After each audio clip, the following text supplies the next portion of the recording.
الحمد لله رب العالمين والصلاة والسلام على سيد المرسلين نبينا محمد وعلى آله وصحبه أجمعين. We ask Allah subhanahu wa ta'ala that He protects us from fitnah in all of its forms, the hidden ones and the apparent ones.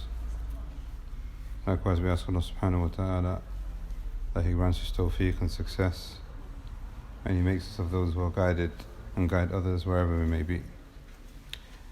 A couple of weeks ago we began this new book, which is actually a lecture delivered by Sheikh Muhammad Ustadh Ariff Olla, موقف المسلم من الفتن, the position or the stance or the response of the Muslim in times of fitnah.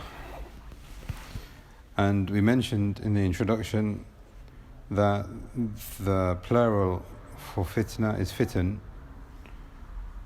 And the Shaykh in this lecture, in this book, is going to talk about some of the things that the Muslim is facing as a fitnah in the world that we live in today.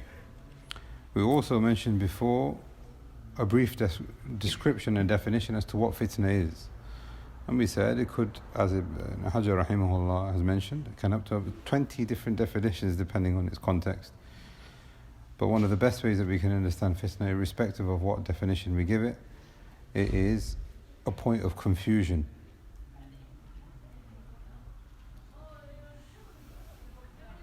It could be a test. It could be a trial. Hence, the Shaykh says in the introduction that there are good forms of fitnah and there are bad forms of fitnah. And in this lecture, in this book that we're going to go through over the next few sessions, the Shaykh is going to talk about the fitnah which are connected to shahawat, to a person's desires, to a person's lusts. And the Shaykh has categorized the book into three different categories. He says shahwatul farj, wa shahwatul fam, wa shahwatul badan. Desires connected to the private parts, desires connected to your mouth, and the things that you say, and the things that you eat, things that you drink, wa shahwatul badan, and your body and your possessions and the things that you own, etc. But before money and before food, before drink, before possessions, the greatest fitnah the Shaykh is saying here is that of the private parts. أما شهوة الفرج فهي فتنة النساء. As for the fitnah of the private parts, it's the opposite gender, specifically the fitnah of women. Now, if we just can just stop here, we're going to see more than one hadith of the Messenger of Allah ﷺ, where he is describing the weakness of a man when it comes to the woman, irrespective of what age you are, what culture you come from, how pious you may be, how pious you may think you are. When it comes to women, men are weak merely just by looking at them, let alone talking and being with them and touching them, etc. This doesn't mean, though, that there isn't a reverse, that men are not a fitnah for women. Of course that is the case. But what is highlighted here, that the fitnah for women when it comes to men is from the greatest of fitnah. Hence he now quotes a hadith from the Messenger of Allah ﷺ, Bukhari and Muslim. He says, sallallahu alayhi wa sallam, مَا تَرَكْتُ بَعْدِ فِي النَّاسِ فِتْنَةً, I have never left a fitnah after me, أَضَرْ عَلَى الرِّجَالِ مِنَ النِّسَاءِ, which is more harmful upon the men than the fitnah of women. Now, this doesn't necessarily mean that women are bad and they are being created in a bad way, etc. It just means that men are weak when it comes to women. We have another hadith in Sahih Muslim, إِنَّ أَوَّلَ فِتْنَ بَنِي إِسْرَائِيل, the very first fitnah for Bani Israel. Now, what that means is, after Allah subhanahu wa ta'ala saved them from Fir'aun, what was the very first thing that they fell into a fitnah when they made their hijrah over the Red Sea? Was it wealth? Was it food? Was it houses? Was it anything else which is beautiful from the dunya? The Messenger sallallahu alayhi wa sallam in this hadith, Sahih Muslim, إِنَّ أَوَّلَ فِتْنَ بَنِي إِسْرَائِيل, as soon as they got to the other side, the very first fitnah, when they were in a state of ease and the difficulty and the oppression had been lifted from Fir'aun, كانت في النساء. The very first thing that they started falling into was the fitna of women. Then the Shaykh says that this fitna has many causes and many outlets. And I mean, he talks about it for a couple of pages, so I'm guessing when he's giving the lecture, he's talking about it for about 5 minutes perhaps, and then he moves on to the next fitna, and that's what we will do next week. But if we wanted to analyze this, we could be here for a number of lectures, I feel. The Shaykh is saying here, وَكُلَّمَا كَثْرَتْ أَسْبَابُهَا وَدَوَاعِيهَا. This fitna is a fitna, and it increases in its causes and its outlets, and the way that this fitna is being beautified and made attractive for men. And he said this over 20-30 years ago. At that time, women used to dress differently. There wasn't social media, there wasn't, mixing in the workplaces, etc., and all of these different things. The Shaykh is saying here, at that time, 30 years ago, that the outlets for this fitna between men and women, or the weakness that men have towards women, have many different causes, many different outlets. What would he say if he was alive today, rahimahullah? And from that, so now he's already said that there are many different ways. But from this, when I was reading over this before today's lecture, he focuses on two things. And if we can understand what the Shaykh is saying here, then we can understand that these two things are the biggest things which cause to this fitna to spread. Number one, at-tabarruj. How they go out in the way that they are beautified in society. And number two, he talks about how they can move around freely.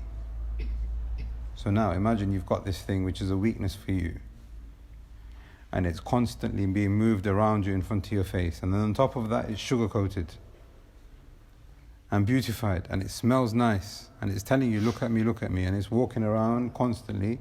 These are the two things, as the Shaykh is pointing out for us, which is making this fitna far worse than it already is in the first place.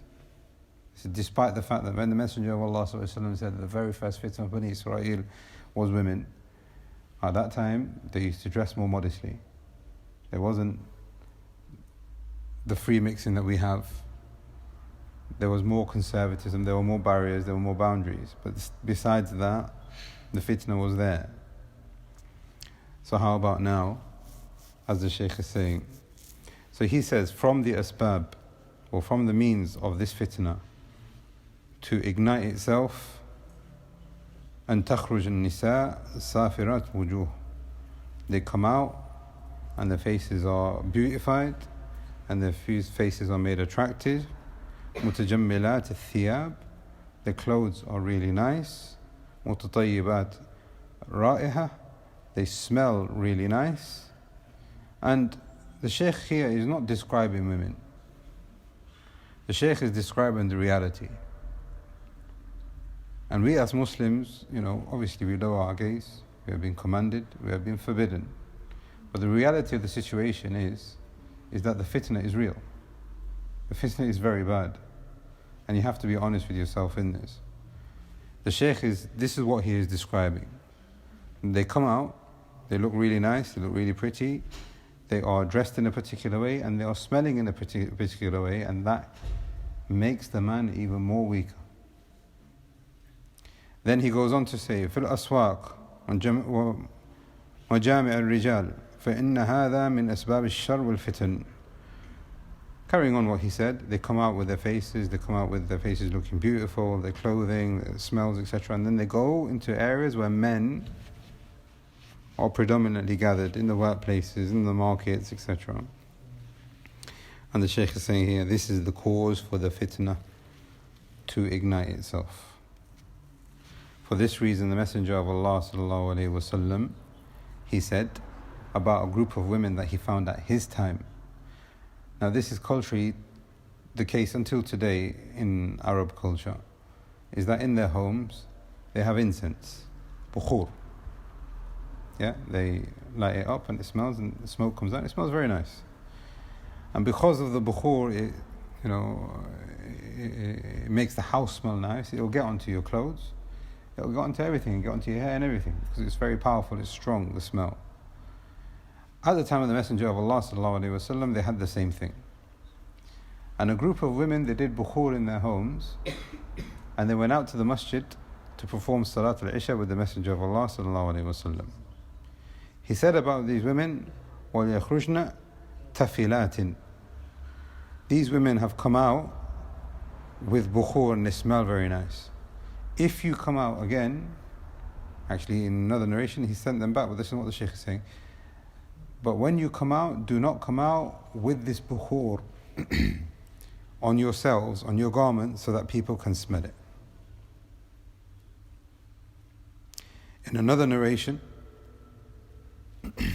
and this is in Sahih Muslim, أيما امرأة أصابت بخورا, any woman who has, the smell of bukhur on her, فلا تشهد معنا العشاء الآخرة. And this is the hadith I was referring to just a moment ago. Then they shouldn't come out for the Isha prayer as we have seen tonight.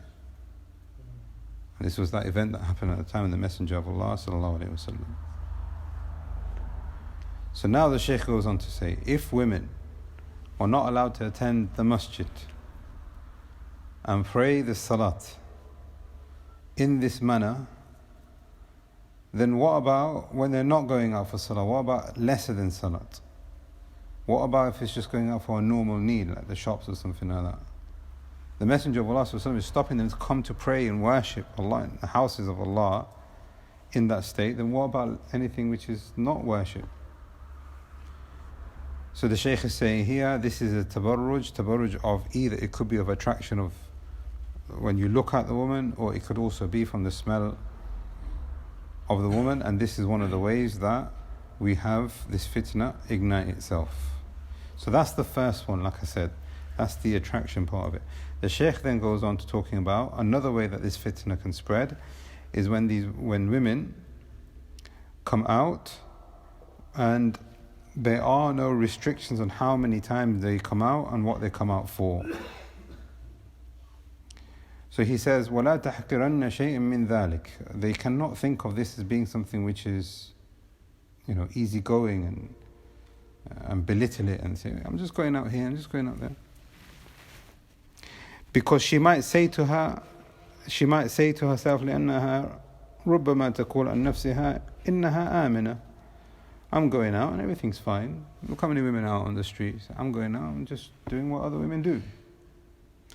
وَرُبَّمَا تَقُولْ إِنَّ النَّاسِ فِي خَيْرٍ وَالسَّلَامٍ. And she might even say people are good people. They're not going to mistreat me and they're not going to, do bad things towards me, etc. But the Shaykh is saying here that this is wishful thinking and this is not allowed. And for this reason, there are many narrations that we find that the Messenger of Allah sallallahu alaihi wasallam forbade women from coming out unless if there was a need for them to come out. And one of the biggest things that he said, as the ulama have mentioned, is a major sin, is for her to travel without a mahram, or for her to enter into places when she will be free mixing with the opposite gender. And the Shaykh goes on to say here that this is a bala and a shar and a fitna. This is a huge calamity and it's something really bad, and this is a fitna. Hence the Messenger of Allah sallallahu alaihi wasallam has said, if she needs to come out, she must come out for a reason.